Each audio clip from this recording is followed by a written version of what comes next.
Waalaikumsalam warahmatullahi wabarakatuh. Bagaimana kabarnya hari ini anak-anak? Alhamdulillah, luar biasa. Allahu Akbar.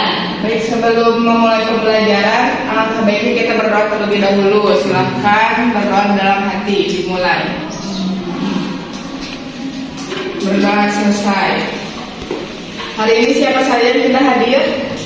Rosni. Iya, Rosdini. Kenapa Rosdini? Sakit. Sakit. Dia? izin. Izin. Oke.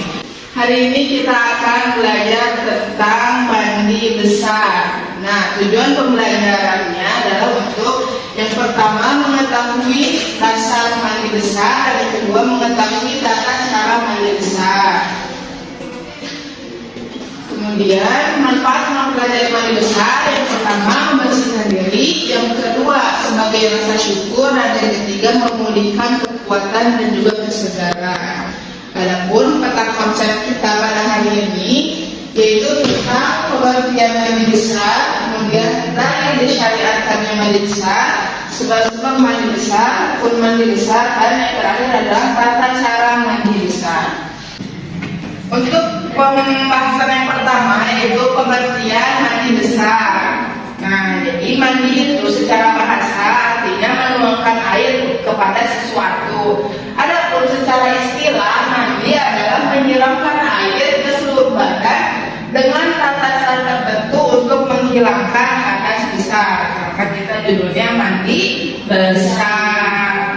Nah, kemudian adapun dalil syariatkannya mandi besar terdapat dalam surat Al-Maidah ayat 6 yang berbunyi wa in kuntum junuban fatahharu, dan jika kamu junub maka hendaklah kamu mandi.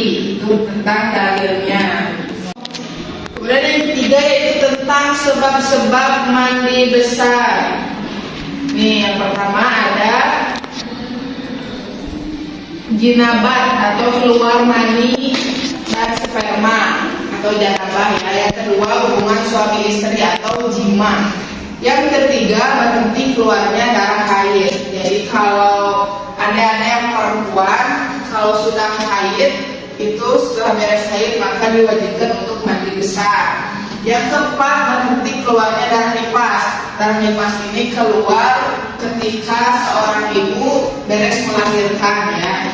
Kemudian yang kelima masuk Islam, dan yang terakhir adalah meninggal dunia. Jadi kalau kita meninggal dunia maka kita wajib dimandikan ya, namanya mandi besar. Kemudian pembahasan selanjutnya rukun mandi besar. Yang pertama ada niat, dan yang kedua menyiram seluruh badan dengan air. Adapun tata cara mandi besar, yang pertama harus niat tadi ya, kemudian yang kedua membaca basmalah, yang ketiga membersihkan kemaluan dengan tangan kiri, yang keempat berwudu seperti hendaknya sholat, yang kelima menyiram kepala 3 kali seraya menyela-nyela rambut, dan yang keenam menyiram seluruh tubuh dari bagian kanan 3 kali lalu bagian kiri 3 kali seraya menggosoknya dan menyela-nyela anggota badan yang tersembunyi.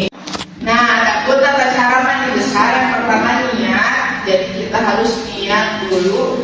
Adapun bacaan niat mandi besar itu nawaitul ghusla li rafil hadasil akbari tarkulillah ta'ala. Dan membaca basmalah bismillahirrahmanirrahim.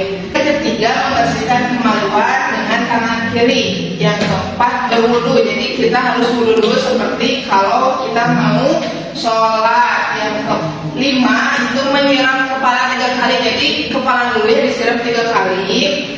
Terus sambil disela-sela rambutnya, karena ketika kita menyiram air ke kepala itu harus sampai kena ke dasar rambut pangkal rambut.